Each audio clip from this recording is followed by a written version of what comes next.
कल जो पैराग्राफ हुआ था अंत में, उसको पढ़ के आगे बढ़ते हैं। इसमें कहा गुरुदेव ने कि रूप क्या है। रूप वह है जो अरूपी में समा जाए और अपने शरीर के रूप को रूप न समझे। महापुरुषों की सुंदरता उनका शारीरिक सौंदर्य नहीं हुआ करता, उनकी सुंदरता तो उनकी वाणी है, जिसे प्राणी सुन अपने प्राण न्यौछावर कर देता है। आत्मा की अमरता के भाव ने भय दूर किया। जो शरीर की नश्वरता को प्रधानता देता है, वह कब अभय रह सका। धर्म तो कोई खिलवाड़ नहीं, जिसके हृदय में अमरता का भाव नहीं, वह धर्म को क्या समझेगा। और इसमें यही भाव लिया गया था कि जिसको साधारण प्राणी रूप समझते हैं, वो तो बाहरी रूप है, स्थूल का रूप है, और जो अरूप है वो सूक्ष्म का रूप है। तो रूप वही है जो अरूपी में समा जाए, यानी स्थूल की भावना सूक्ष्म में समाहित हो जाए और अपने शरीर के रूप को यानी स्थूल के रूप को रूप न समझे, अपने जो भीतरी रूप है उसी को रूप समझे। तो महापुरुषों की सुंदरता क्या होती है? उनका बाहरी रूप नहीं होता, शारीरिक रूप नहीं, उनका शारीरिक सौंदर्य नहीं हुआ करता। उनकी सुंदरता तो उनके भीतर होती है, उनके हृदय में होती है, उनके पूरे सूक्ष्म में व्याप्त होती है, जिससे अनुप्रेरित होकर वो वाणी प्रकट करते हैं और उस वाणी को सुन करके प्राणी अपने प्राण तक न्यौछावर करने के लिए प्रस्तुत हो जाता है। यानी इतना प्रभावित हो जाता है उस वाणी से कि समझता है कि बस मुझे प्राण देने वाला प्राणदाता तो मेरे समक्ष है और मेरे को बढ़ा रहा है और मेरा जीवन तो अब सफल हो गया। तो वाणी इतनी ज्यादा उसे प्रेरित करती है कि वो अपने आप ही उसके भीतरी सौंदर्य को समझने लगता है और अपने आप में भी पाता है कि किस तरह मेरा रूप भी बदल रहा है। बाहरी रूप तो प्रकृति बदलती है, स्थूल प्रकृति, किंतु सूक्ष्म प्रकृति बदलती है जब किसी ऐसे की वाणी से संपर्क हो जिसकी स्वयं की सूक्ष्म प्रकृति बिल्कुल शुद्ध है और निर्मल है। इस प्रकार प्राण न्यौछावर करने को प्राणी प्रस्तुत हो जाता है और फिर अरूप से स्वरूप तक पहुंचता है और अनुभव करता है कि एकमात्र आत्मा जो है वही अमर है। और उस अमरता के भाव ने ही जितना भी भय था वो दूर किया। नहीं तो मरने का भय कहा जाता है कि हमेशा लगा रहता है। अभाव तो आते हैं कभी और चले जाते हैं भय को लेकर, किंतु शरीर मरने आएगा या मृत्यु आ जाएगी या मैं मर जाऊंगा, जिस दिन आत्म बोध हो जाता है, आत्म परिचय हो जाता है, उसको समझ में आ जाता है कि मैं मरता नहीं हूं, मैं तो शुद्ध बुद्ध आत्मा हूं। तो जो व्यक्ति शरीर की नश्वरता को ही प्रधानता देता रहता है, उसी में सारा जीवन निकाल देता है, व्यतीत कर देता है, तो वो डर डर के ही जीता है और अंतिम समय तक भयभीत ही बना रहता है। तो अभय कब रहेगा वो? अभय तो तभी होगा जब आत्मा की अमरता का भाव अपनाएगा और धीरे धीरे उस अवस्था तक पहुंचेगा। लोग कहते हैं हम तो धार्मिक हैं, हमको पता है यह आत्मा अमर है। तो पता होने से नहीं होता, उसको अनुभव करना होता है, तब जाकर मालूम पड़े कि हाँ, हम धर्म की राह पर आगे बढ़ रहे हैं। और जो भी अमरता का भाव है वो आत्मा में ही है। इसलिए गुरुदेव ने यह कहा कि धर्म कोई खिलवाड़ नहीं है कि आप अपनी मन मर्जी से लोगों को भयभीत करते रहो, पाप पुण्य की कथाएं सुनाकर, स्वर्ग नरक की कथाएं सुनाकर। अरे भाई, लोगों के हृदय में अमरता का भाव लाओ कि आत्म अनुभूति हो उन्हें और वो अपने स्वभाव तक पहुंच पाए, क्योंकि अमरता का भाव जब तक नहीं आएगा तब तक वो अभय नहीं हो सकता, और स्वभाव में ही अभय पद को प्राप्त होता है प्राणी। तो जब तक हृदय में अमरता का भाव नहीं आता, वो धर्म को एक शिष्टाचार के रूप में ही निभाता रहता है। भले ही समझे कि मैं धार्मिक हूं, किंतु वो धर्म को क्या समझेगा यदि वो आत्मा की अमरता के लक्ष्य को लेकर न चले, यानी मुझे तो वहां तक पहुंचना है। तब उसे समझ में आएगा कि रूप क्या है। रूप तो शरीर का है, स्थूल का है। अरूप क्या है? सूक्ष्म का है, भीतर का है, अंतःकरण का है। और स्वरूप यानी स्वयं का रूप है वो। वहां पर पहुंचने से ही प्राणी अभय पद को प्राप्त होता है। आज कह रहे हैं, जिस महापुरुष ने सर्वप्रथम आत्मा की अमरता का अनुभव किया, उसने अभय होकर घोषणा की, आत्मा अमर है। और जिस प्राणी ने इस विश्वास को हृदय में स्थान दिया, वह अभय हो गया, दिगंबर हो गया भीतर से। विचारों का आवरण हटा और हृदय दिगंबर हुआ। बाहरी सुंदरता की आंखें बाहर हैं और भीतर की सुंदरता की जानकारी तो भीतरी आंखें ही करवाती है। इन भीतरी आंखों को दिव्य चक्षु कहते हैं। बाहर की सजावट के लिए उद्विग्न व्यक्ति तो देखे जाते हैं, किंतु भीतरी सजावट को ये चर्म चक्षु देख नहीं पाती। यदि देख पाती तो इनका बाहरी आकर्षण ही न रहता। देख पाती ये आंखें दिगंबर के रूप को, जो भीतर और बाहर समान था। तो दुनिया के सामान इन्हें लुभा न पाते। और यही कह रहे हैं गुरुदेव इसमें कि जिस मनुष्य ने सर्वप्रथम आत्मा की अमरता का अनुभव किया और उद्घोष भी किया, तो कहना ना होगा, हम सब जानते हैं कि गीता का जो ज्ञान है वो इसी पर आधारित है, जिसमें भगवान कृष्ण ने सर्वप्रथम यह उद्घोष किया कि आत्मा अमर है, क्योंकि उन्होंने अनुभव किया और अभय होकर के यह घोषणा की कि आत्मा अमर है।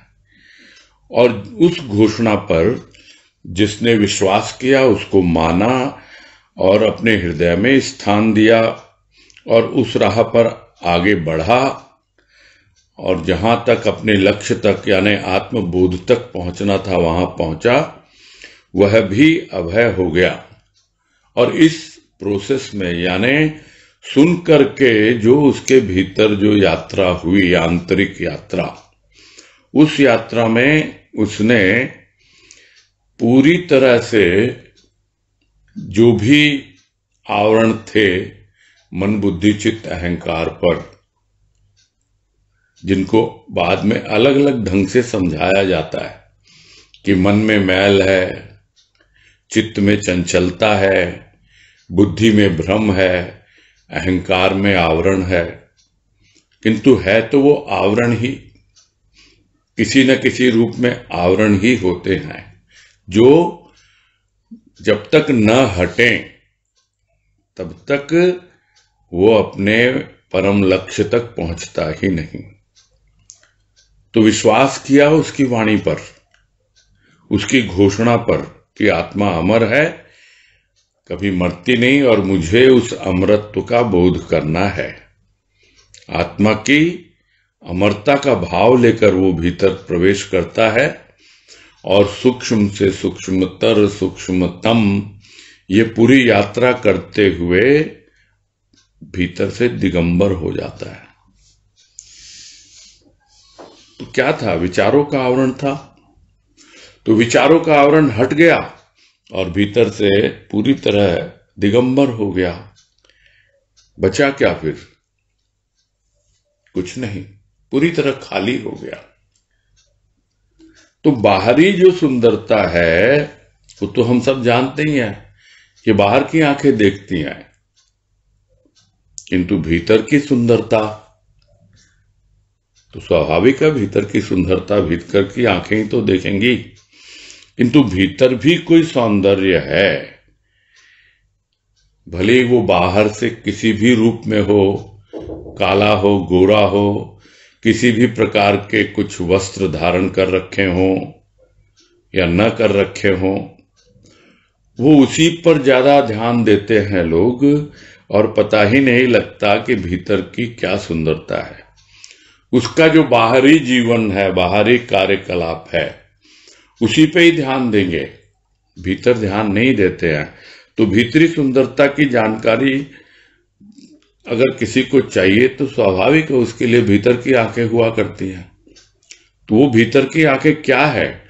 वो भीतर की आंखें हैं दिव्य चक्षु। तो वो दिव्य चक्षु भगवान कृष्ण ने अर्जुन को दिए और तब जाकर वो देख पाए पूरी सृष्टि को, आत्मा की अमरता को अनुभव कर पाए अर्जुन। तो कृष्ण और अर्जुन का यह जो संबंध है, जिसे कहा जाता है कि वो गुरु और शिष्य का संबंध है। यूं तो कृष्ण और अर्जुन के अनेकों अनेक संबंध हैं जो भाव निर्झरणी पुस्तक में गुरुदेव ने सब वाणी संपूर्ण होने के बाद में लिखे हैं। करीब 37-38 कुछ है उसमें संबंध, किंतु सबसे महत्वपूर्ण संबंध जो समझना है कि गुरु की वाणी पे विश्वास करके और उस वाणी के आधार पर जो दृष्टि गुरु उसको देता है, उस दृष्टि के द्वारा जब वो अपने आप को देखता है और गुरु को देखता है, तब उसे सब कुछ स्पष्ट होने लगता है। और इस छोटी सी बात को इतने विस्तार से गुरुदेव ने उस लेख में समझाया है जो उनकी कृपा से किया गया, जिसका शीर्षक था मेरी आंखों में देख, मेरी आंखों से देख, मुझे देख। उसी की आंखों से उसी को देखना है, दिव्य चक्षुओं से उस दिव्य रूप को ही निहारना है जो दिगंबर है। तब समझ में आएगा कि तेरा रूप क्या है, दिगंबर तेरा रूप। तो भीतरी आंखों को दिव्य चक्षु कहते हैं। किंतु देखा यही जाता है कि बाहरी सजावट के लिए तो सब चिंतित रहते हैं, उतावले रहते हैं, उद्विग्न रहते हैं व्यक्ति कि मैं और सज धज के लोगों के सामने आऊं, जैसा रूप है उससे और सुंदर दिखूं। किंतु भीतर की सजावट, बाहरी रूप ज्यादा बदल नहीं पाएगा कोई। ठीक है, विज्ञान ने कई तरह की विधियां अपनाई हैं, अब प्लास्टिक सर्जरी ये सब भी होने लग गई, फिर भी कितना कर पाएगा। किंतु भीतरी सजावट या भीतरी रूप बड़े आसानी से बदला जा सकता है सद्गुरु की कृपा से। उसकी वाणी का आधार लेकर भीतर की आंखें जो भाव की दृष्टि है उसके द्वारा अपने आप को देखकर, और उसी की दृष्टि से जिस तरह वो हमारा आगे मार्गदर्शन करता है, धीरे धीरे हम अपने भीतर को देख पाते हैं कि हाँ भाई, क्या अब अंतर रह गया। जो सद्गुरु के हृदय की सजावट है, जो बाबा का भीतरी रूप है, वही तो उनका बाहरी रूप है। किंतु सद्गुरु का बाहरी रूप अलग भीतरी रूप दोनों का एक। तब धीरे धीरे हम समझते हैं कि यह जो भीतरी सजावट है यह भीतर की आंखों से ही दिखलाई देती है। तो देख नहीं पाती भीतरी सजावट को ये बाहर की आंखें।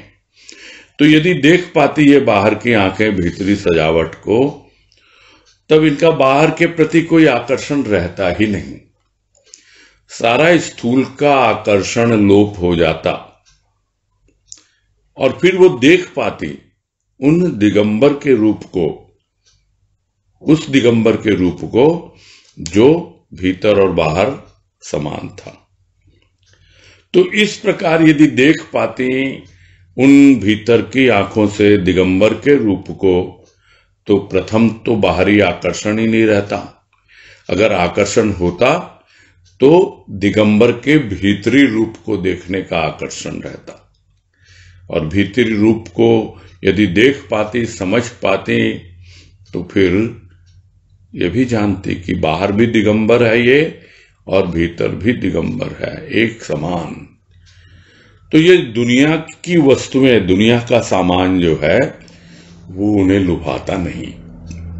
अभी भी उसी के आकर्षण में बंधे हुए हैं, बाहरी आकर्षण में, बाहरी वस्तुओं में। बाहरी जीवन इतना ज्यादा उसी को देखते हैं, उसी के अनुसार अपने घर को सजाते हैं। और यह शरीर जो उस परमात्मा का घर है उसको भी बाहर ही बाहर सजाते हैं। भीतर की सजावट का पता नहीं लगता। जिन्हें भीतरी सजावट का पता लगता है वो देख पाते हैं, समझ पाते हैं उस दिगंबर का रूप भी और अपना रूप भी। आगे कह रहे हैं, दिगंबर भी क्या रूप हुआ करता है, वह तो नंगा है, उसका रूप क्या, ऐसा भी लोग कहते हैं। इस भगवत प्रेमी दिगंबर को जिसे दुनिया के लोग नंगा कह उपेक्षा करते आए, यदि भाव भक्ति से देख पाते तो कामुकता पलायन कर जाती और बहती हृदय में भाव की गंगा, प्रेम की गंगा, जिसे दिगंबर शिव ने मस्तक पर धारण कर वह मस्ती पाई जिसे प्राप्त करने के लिए पार्वती को घोर तप करना पड़ा। पागल थी वह पार्वती जो दिगंबर अर्थात नंगे शिव पर मोहित नहीं हुई, सर्वस्व अर्पण कर अन्नपूर्णा बनी। तो दिगंबर का भी क्या कोई रूप होता है क्या? है क्या? कुछ तो है ही नहीं। अरे भाई, वो तो पूरी तरह बाहर से नंगा है। तो ऐसा लोग कहते हैं। आप उसके रूप की बात कर रहे हो तो बाहर से क्या क्या उसका रूप है, क्या उसका सौंदर्य है? तो ऐसा लोग कहते हैं, उसका क्या रूप? कोई रूप है ही नहीं ना। किंतु यह दुनिया के लोग जिसको नंगा कह के उस भगवत प्रेमी दिगंबर को, यानी वो भगवान का प्रेमी, उसको लोग नंगा कह के उपेक्षा करते आए।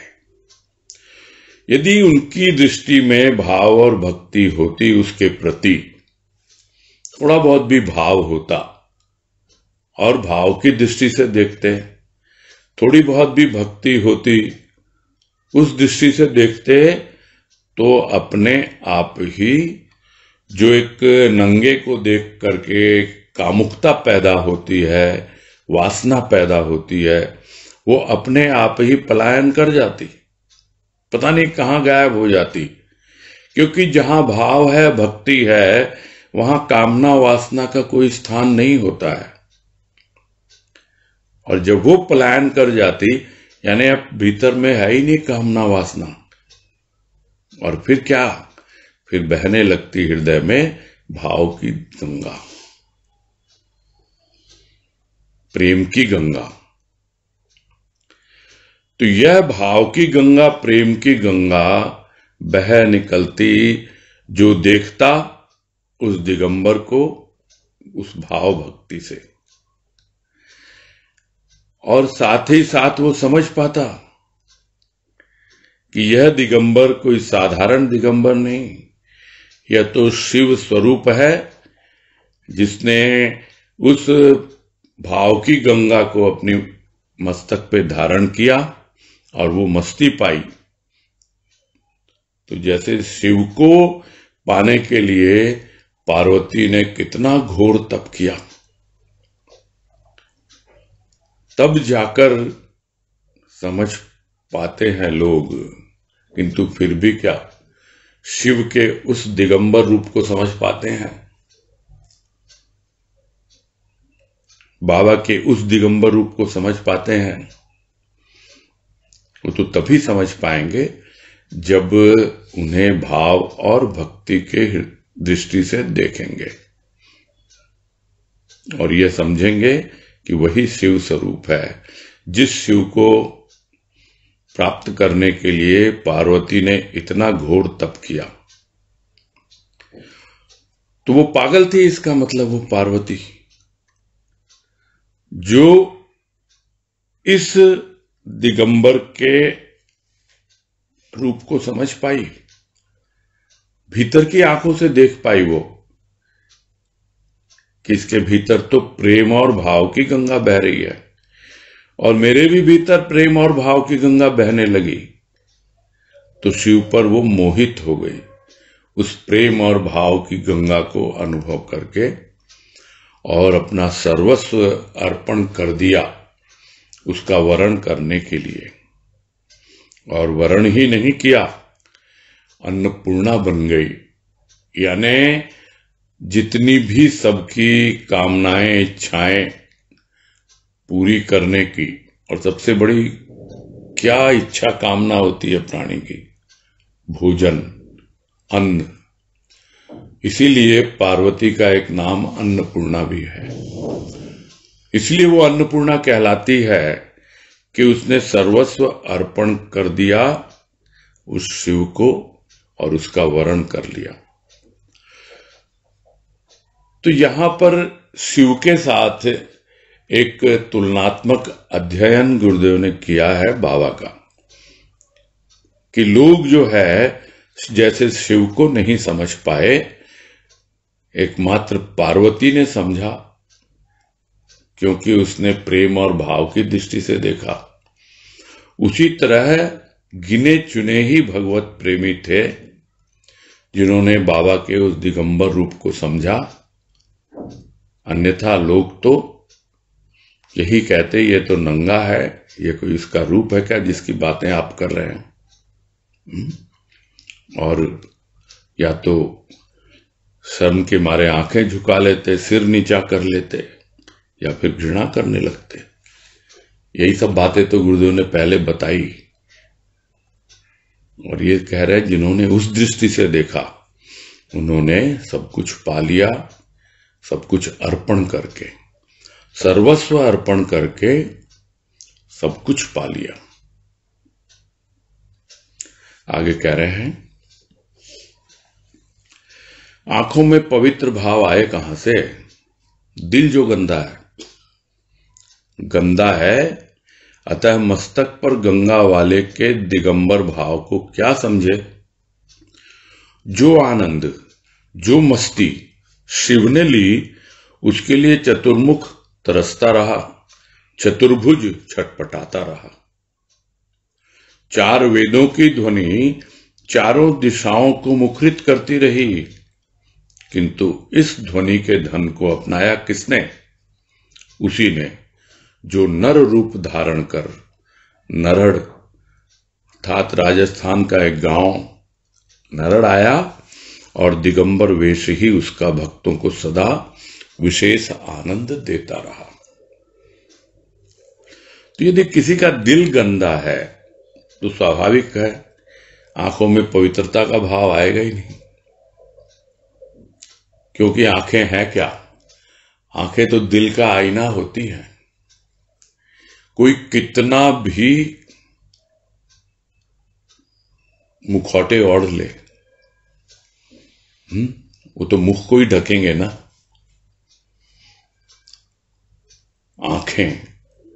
आंखें कुछ ऐसी होती हैं कि जिनको पहचान होती है वो समझ लेते हैं कि ये आंखें, इनमें पवित्रता है या कामुकता है। यानी दिल की जो बातें हैं वो इन आंखों से प्रकट हो जाती हैं। तो यदि दिल गंदा है तो फिर वो उस दिगंबर भाव को क्या जाने जो शिव, जिसने अपने मस्तक पर गंगा धारण कर रखी है। वो तो पार्वती थी जिसका दिल बिल्कुल निर्मल था और जिसने प्रेम और भाव की दृष्टि से देखा शिव को और उसके दिगंबर भाव को समझी।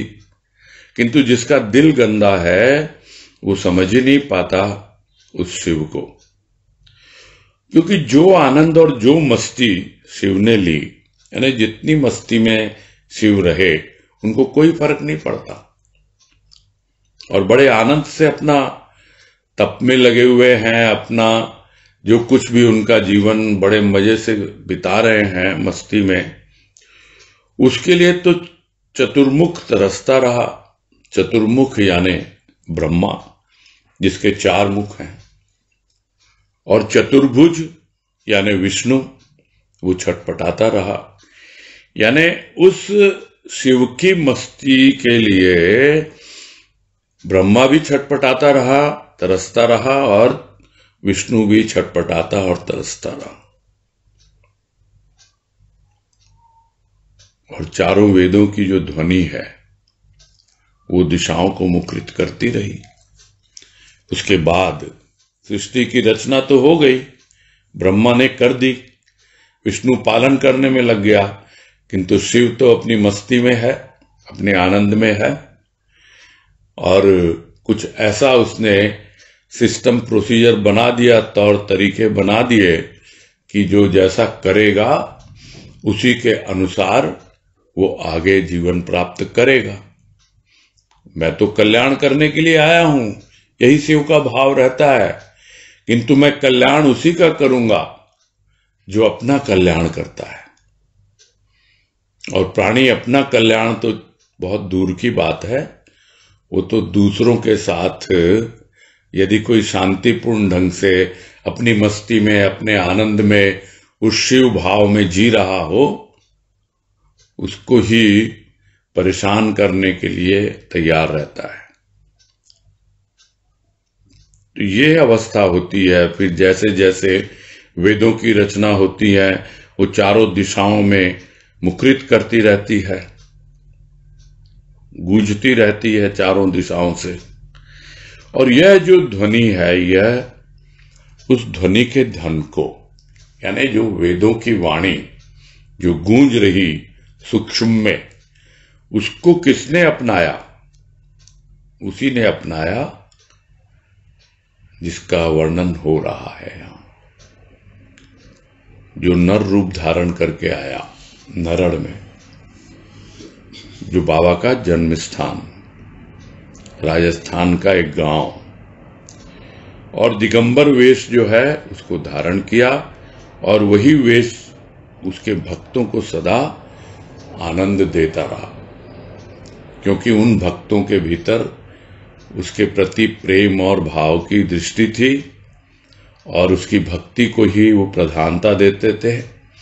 उसके भीतर और बाहरी रूप जैसा भी उनको अनुभव करवाते बाबा, उसी के अनुसार वो अपना जीवन यापन करते। किंतु बाबा का रूप क्या? बाबा का रूप वो शिव की मस्ती का रूप, जिसके लिए ब्रह्मा और विष्णु तरसते रहते हैं। बाबा के भीतर चारों दिशाओं से जो वेद की ध्वनि गुंजारित हो रही है, वो बाबा के रोम रोम से प्रकट हो रही है, और वो नर का रूप धारण करके छोटे से गांव नरहड़ में प्रकट होता है, और दिगंबर वेश धारण करके अपना जीवन यापन करता है। आगे कह रहे हैं, तुझे लोगों ने नंगा समझ तेरी निंदा की, मंडेले वासियों ने। तू तो शिव था और शिव है भक्तों के लिए। भाव गंगा तेरी मस्तक की शोभा बढ़ाती रही। मुख से ब्रह्म ज्ञान की बातें कहता और हृदय में प्रेम गंगा प्रवाहित रहती। बुद्धिमान व्यक्ति कहेंगे ऐसा व्यक्ति तो महात्मा कहलाने के योग्य भी नहीं है, जो मुख से कुछ कहे और हृदय में कुछ और ही रखे। उन महाअज्ञानियों को कौन समझाए। दिया प्यार दो भक्तों को, जिसे लोगों ने वासना समझ सदा उस महापुरुष की निंदा की। वासना में सना व्यक्ति प्यार को क्या समझे। तो बाबा का बाहरी रूप देखकर, यानी उनका जो नग्न रूप है, वो समझ करके लोगों ने निंदा ही की कि नंगा है तो कर लो इसकी निंदा, क्योंकि एक बहाना मिल गया। और यहां समझा दिया गुरुदेव ने किन लोगों ने निंदा की, मंडेले वासियों ने। किंतु तू तो शिव था, बाहर से भीतर से पूरी तरह कल्याणकारी भावना तेरे भीतर थी और है, आज भी है। तू शिव रूप में किसके लिए है? अपने भक्तों के लिए है। और भाव की गंगा जैसे शिव के मस्तक की शोभा बढ़ाती है गंगा, वैसे तेरे मस्तक की शोभा बढ़ाती रही भाव की गंगा। लोग समझ नहीं पाते कि ये बातें तो ब्रह्म ज्ञान की कहता है, किंतु वास्तव में इनके हृदय में प्रेम की गंगा प्रवाहित रहती है। और इस बात को समझ में नहीं आता था लोगों को। इसी वजह से बुद्धिमान व्यक्ति ये कहते, भाई ये कोई महात्मा कहलाने के योग्य है कि मुंह से तो ज्ञान की बातें कहता है, लेकिन देखें तो इसके भीतर क्या प्रेम है। अरे प्रेम तो वही व्यक्ति अनुभव कर पाएगा जो उसे प्रेम की दृष्टि से देखेगा। भाव तो वही अनुभव कर पाएगा जो भाव की दृष्टि से देखेगा। जो भाव की दृष्टि से देखता है उसे पता लगता है कि भाव गंगा उसके मस्तक की शोभा बढ़ा रही है और प्रेम गंगा उसके हृदय में प्रवाहित हो रही है। और किस प्रकार से वो भाव गंगा प्रेम गंगा से मिल करके उसके मुख से ज्ञान की बातें प्रकट करवा रही हैं। बाबा का यह रूप जो गुरुदेव ने यहां वर्णन किया है, शायद ही समझ में आए लोगों को कि मस्तक पर भाव की गंगा, हृदय में प्रेम की गंगा और मुख से ब्रह्म ज्ञान की बातें। तो लोग समझ पाएंगे नहीं, अभी भी नहीं समझ पाते लोग। और उस वक्त तो यही कहते, भाई ये तो महात्मा कहलाने के योग्य नहीं है कि मुख से तो ज्ञान की बातें कहता है और भीतर में प्रेम की बातें छिपी हुई हैं इसके। उस प्रेम को समझ ही नहीं पाएगा कोई कि हृदय में इसके कुछ और है और मुख से कुछ और बोल रहा है ये। किंतु कौन समझाए इन महाअज्ञानियों को, क्योंकि समझना आसान नहीं है। बाबा ने प्यार दिया दो भक्तों को और जिसे लोगों ने वासना ही समझा। और जैसा उनकी जीवनी से पता लगता है, वो दो भक्त, एक मां बनासा और दूसरी जगले की मां, और दोनों ही स्त्री जाति। तो लोग समझेंगे ही वासना है बाबा के भीतर कि प्यार भी करता है तो स्त्रियों से करता है। वो भीतर का रूप समझ नहीं पाते और बाहर ऊपर से दिगंबर रूप धारण कर रखा है और महापुरुष की निंदा ही की। और विशेषकर मंडेले वासियों ने। और अब वहां पे समाधि स्थल बनाया लोगों ने बाद में, क्योंकि बहुत समय लगता है समझने में। तभी तो बाबा वहां से शहर से विदा होकर के स्मशान में चले गए थे, लोग समझ नहीं पा रहे थे। तो दिया प्यार दो भक्तों को और लोगों ने उसे वासना समझा, महापुरुष की निंदा की। तो जो स्वयं वासना में सना हुआ है, भीतर से बाहर, बाहर से भीतर, उसकी समस्त जितनी भी इंद्रियां हैं वो वासना में छटपटा रही हैं। भीतर मन बुद्धि सब वासना से सने हुए हैं, तो वैसा व्यक्ति प्यार को क्या समझेगा? एक साधारण प्राणी तो बस बाहर का रूप देखेगा और फिर देखेगा ये क्या कर रहा है, कैसे जीवन यापन कर रहा है। अच्छा, ये 2 स्त्रियों को प्यार दे रहा अपना, तो उसको तो वासना ही समझेंगे, क्योंकि स्वयं वासना में सने हुए हैं। तो जो जैसा होता है वो किसी भी अच्छे से अच्छे इंसान को भी अपने जैसा ही समझता है और उसी दृष्टि से देखता है। वो उस दृष्टि से नहीं देख पाता जिस दृष्टि से उसे देखना चाहिए। आगे कह रहे हैं, दिया था प्यार भगवान श्री कृष्ण ने उन गोपियों को जिसे आज भी लोग समझ न पाए कि वह प्यार था या वासना थी। कृष्ण योगी थे कि भोगी, इसका निर्णय आज भी बुद्धिमान लोग कर नहीं पाए। श्री कृष्ण आज भी बदनाम हैं चीर हरण लीला के कारण।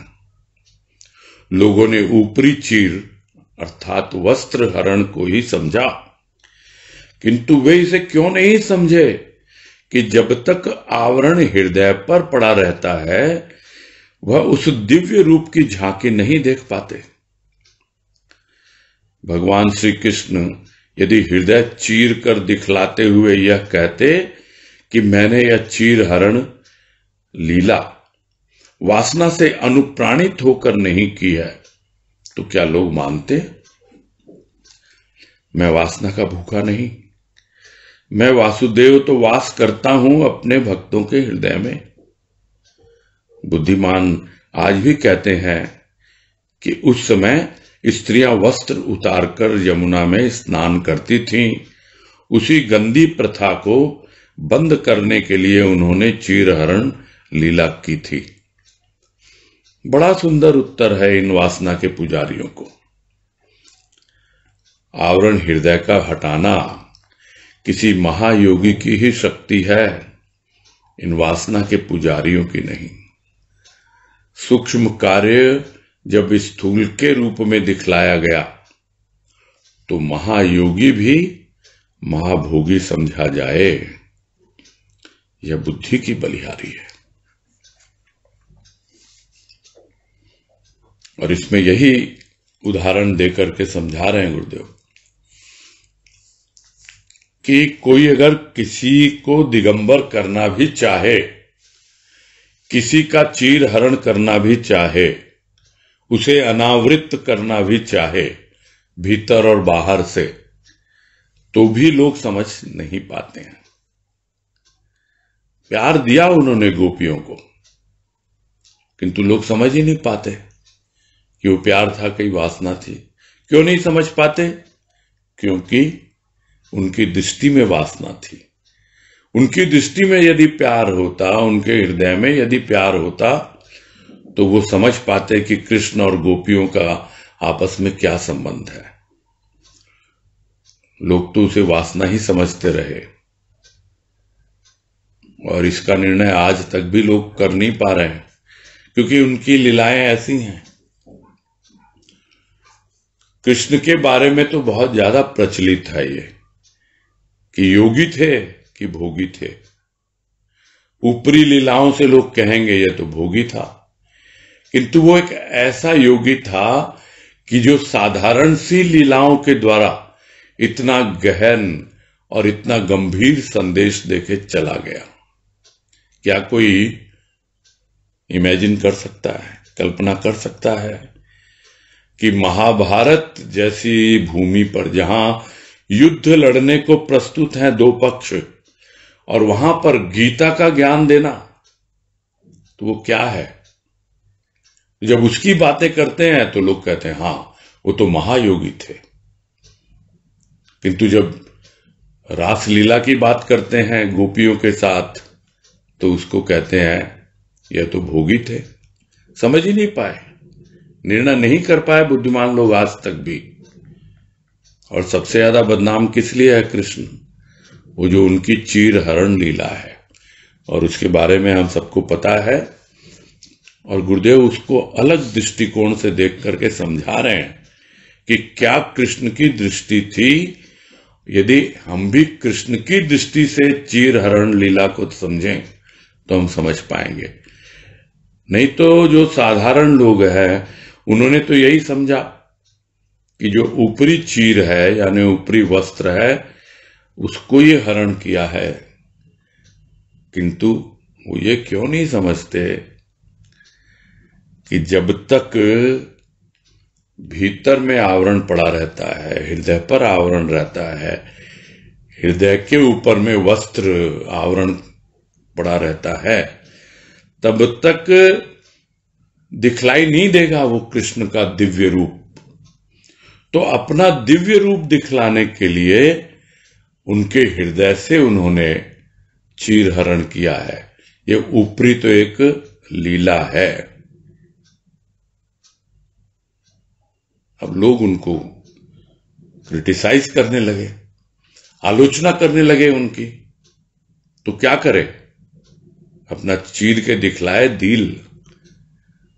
भाई ये द्वापर है, ये त्रेता नहीं है कि हनुमान जी चीर के दिखला दें राम दरबार में कि मेरे हृदय में तो राम और सीता ही हैं।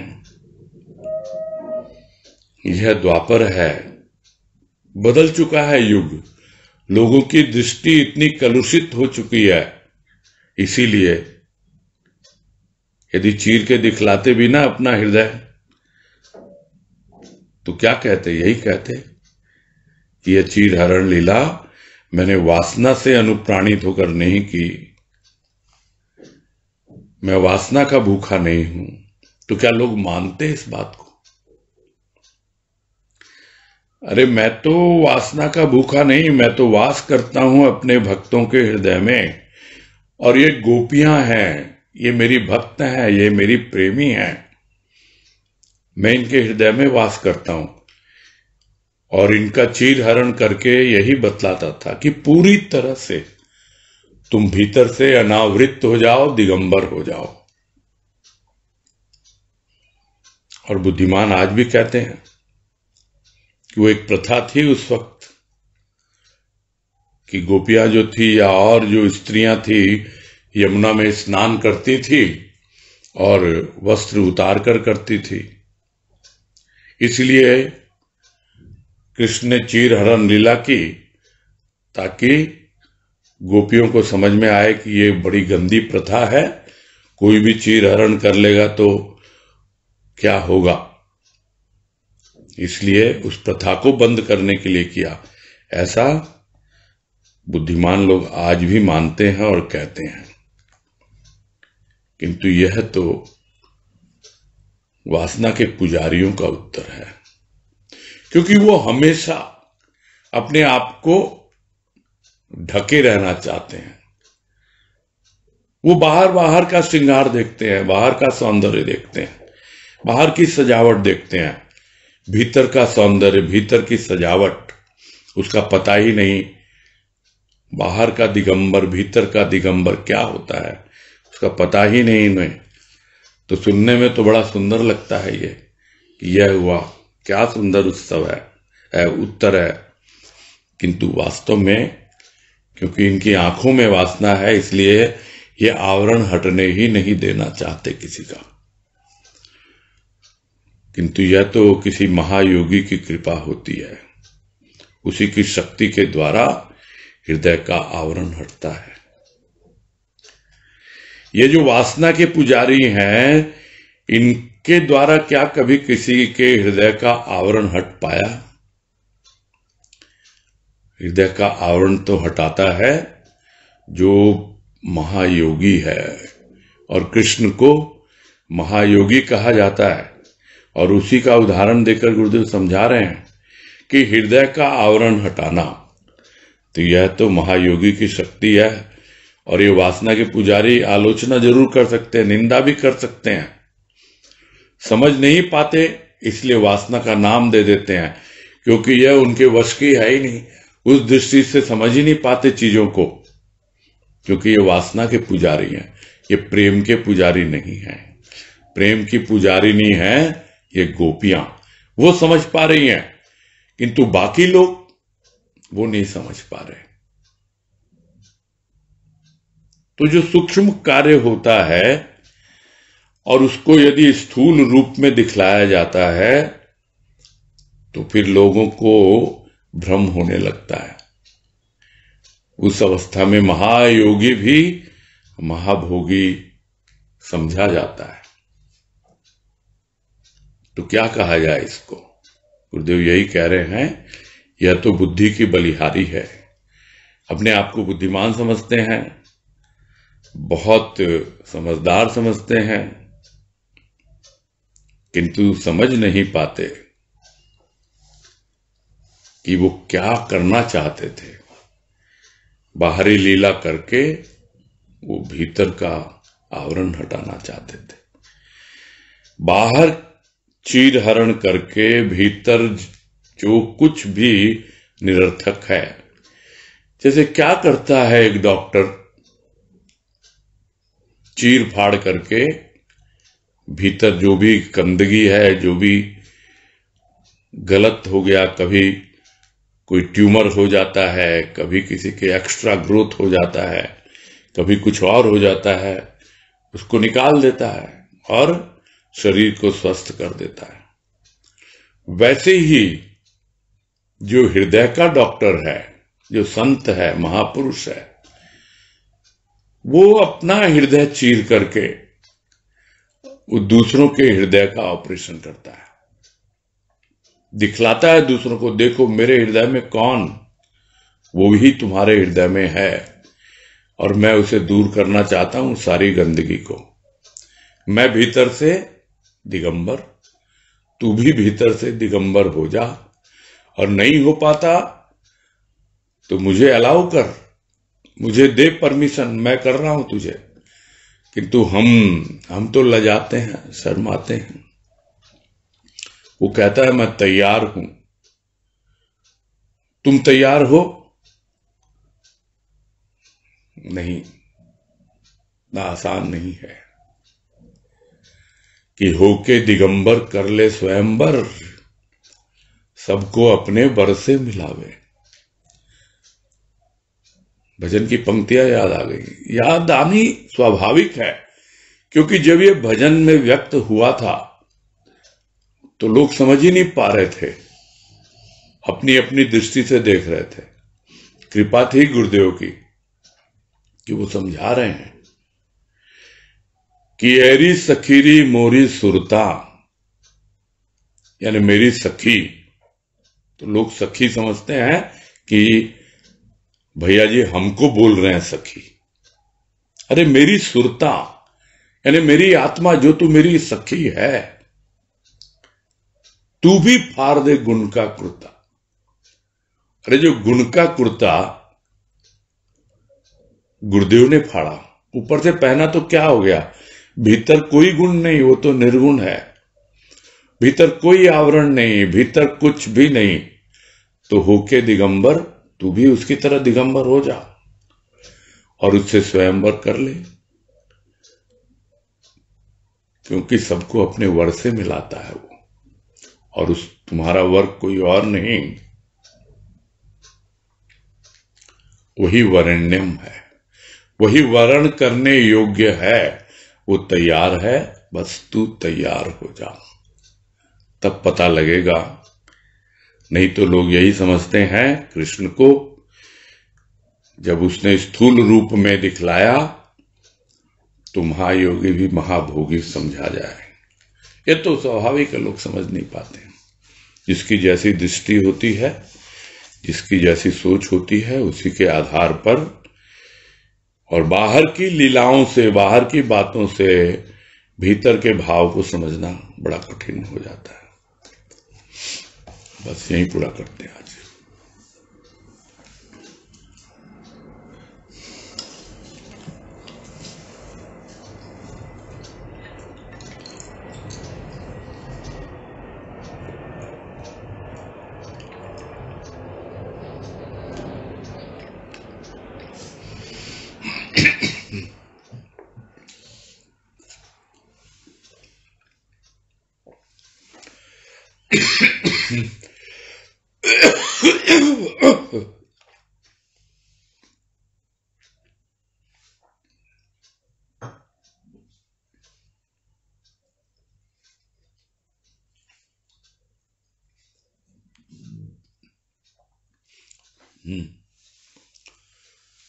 शकुंतला झुंझुनवाला, बोलिए। हेलो। हाँ बोलिए। हरिओम। हरिओम भैया। हाँ हरिओम भैया, जो आज आज आज का इसमें लिखा है, जो मस्तिष्क सिर में ली उसी के लिए चतुर्मुख तरसता रहा, चतुर्भुज छटपटाता रहा। ये समझ में नहीं आया। 3 देवता है ना। अच्छा अच्छा। ब्रह्मा विष्णु महेश। हाँ। तो महेश जो है शिव, वो तो अपनी मस्ती में अपने आनंद में है, किंतु उस मस्ती और आनंद के लिए चतुर्मुख यानी ब्रह्मा, चतुर्भुज यानी विष्णु, दोनों ही तरस रहे हैं, छटपटा रहे हैं। जिस मस्ती और आनंद में वो दिगंबर शिव रहता है। ठीक है, समझ गए आप? हाँ ठीक। हरिओम। हाँ हरिओम। हरिओम। हाँ सुभाष पोद्दार।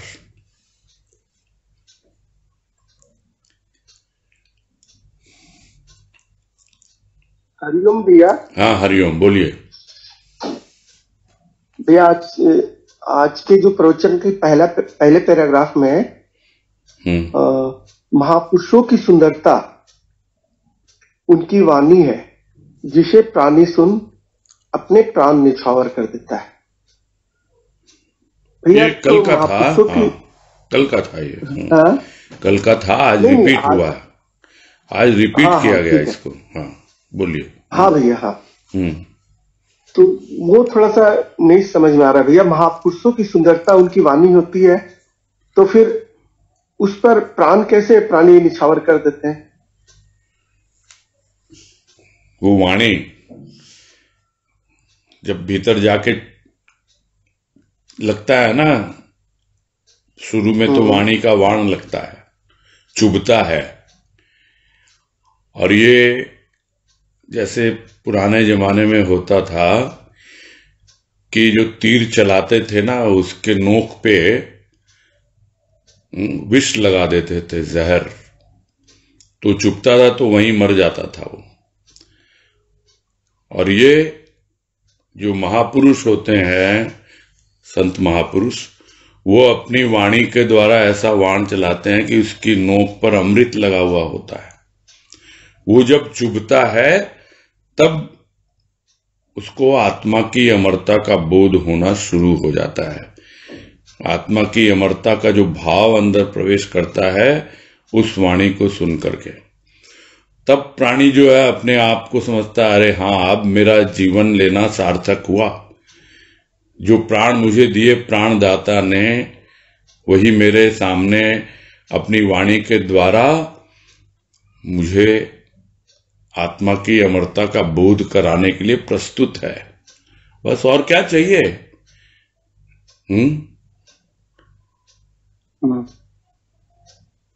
हाँ भैया। क्या नहीं समझ में आई बात? हाँ, दिल चीज क्या है? पहले तो दिल देते हैं ना, कि दिल दिया है जहां भी देंगे ऐ प्रभु तेरे लिए। है तो दिल चीज क्या है? आप मेरी जान लीजिए, हो सके तो मेरा कहा मान लीजिए, कि मुझे भी आत्मा का अमृतत्व अनुभव दे दीजिए। यही उसकी गुजारिश होती है। वो अपना प्राण न्यौछावर करने के लिए तैयार रहता है। हाँ भैया। क्लियर हो गया भैया। हरिओम भैया। हाँ हरिओम हरिओम। हाँ, अनीता तुलसियाम। हाँ प्रणाम भैया। हाँ नमस्कार, बोलिए। भैया, आज जो लास्ट में आपने कहा, जो कल का प्रश्न बाकी था वो तो मैं वापस सुन नहीं पाई, इसलिए नहीं पूछ पाऊंगी। आज जो लास्ट में आपने कहा कि वो अपना हृदय चीर कर दूसरों की हृदय का ऑपरेशन करता है, तो इस बात को थोड़ा और समझना चाह रही थी। आपने कहा वो अपना हृदय दिखाता है और उस हिसाब से, जी हाँ, लेकिन फिर भी इसको और उसका आधार जो है, जिस आधार पे मैंने कहा वो बता रहा हूं।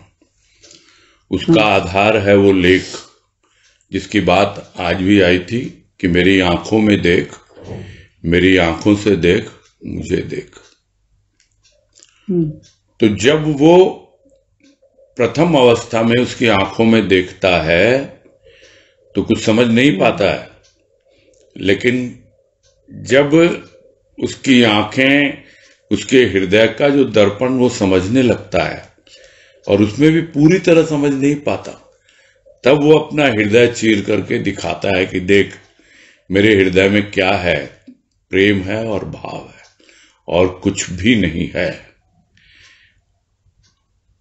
धीरे धीरे उन आंखों से जब देखने लगता है तब उसे मालूम पड़ता है कि मेरे भी हृदय का अब ऑपरेशन हो रहा है, अब मेरे हृदय में भी चीरफाड़ शुरू हो गई, मेरे हृदय में भी उसका प्रेम भाव आना प्रारंभ हो गया। क्यों? अब क्या हुआ? दिल से दिल मिल गया, हृदय से हृदय मिल गए। उसने अपना दिल चीर के दिखा दिया कि देख मेरे हृदय में प्रेम और भाव है, अब तू मेरी दृष्टि से देख, तेरे हृदय में भी प्रेम और भाव मैं भरता हूं, उस ऑपरेशन के लिए तू तैयार हो जा। बस तेरे को ज्यादा कुछ नहीं करूंगा, एक लोकल एनेस्थीसिया दूंगा ताकि तेरा दिल जो है ना दुनिया वालों के लिए बेहोश हो जाए उतनी देर। नहीं तो दुनिया अगर तेरे दिल में रह जाएगी तो जो ऑपरेशन मैं करना चाहता हूं, मेरे प्रेम और भाव को तू समझ नहीं पाएगा, उसको तू वासना की दृष्टि से देखेगा। अब समझ गए क्या ऑपरेशन है? हाँ भैया, बहुत सुंदर। ठीक है, ठीक है भैया, प्रणाम भैया। हाँ, हरिओम। सुधा तुलस्याम। प्रणाम भैया। हाँ नमस्कार, बोलिए। भैया आपने लास्ट में भजन कोट किया था कि सुन रे सखी तू फाड़ दे तो भी गुण का कुर्ता। तो आत्मा निर्गुण है और उस पर गुण का कुर्ता कौन सा पड़ा है? यहाँ अंतरात्मा को कहा जा रहा है ना, एरी सखीरी मोरी सुरता। सुरता मतलब अंतरात्मा। अच्छा, फिर ठीक है। हाँ ठीक है, अंतरात्मा है तो हाँ ठीक है। हाँ हाँ हाँ, क्लियर हो गया? अभी समझ। हाँ हो गया। हाँ, अंतरात्मा से क्लियर हुआ। तो आत्मा तो निर्गुण है ना, इसीलिए समझ उस पर कौन सा गुण का करता है। ठीक है। और ठीक कुछ? है भैया। ठीक है, हरिओम। हाँ, तो करके दिगंबर से भैया जैसे मतलब होके दिगंबर, तो होके दिगंबर। हाँ। वो अपनी अंतरात्मा को कह रहा है कि तू भी जो गुण का कुर्ता, यानी सूक्ष्म रूप में जो प्रकृति हमारी अंतःकरण अंतरात्मा पे है, वो गुणों का धारण किया हुआ है ना उसने।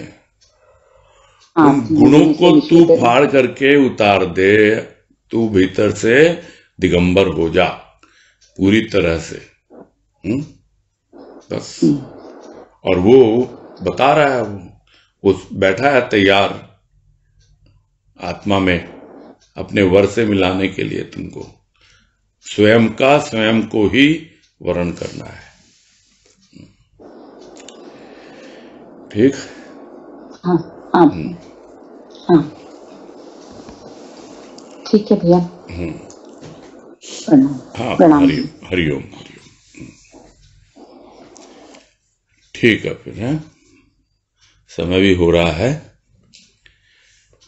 पूरा करते हैं।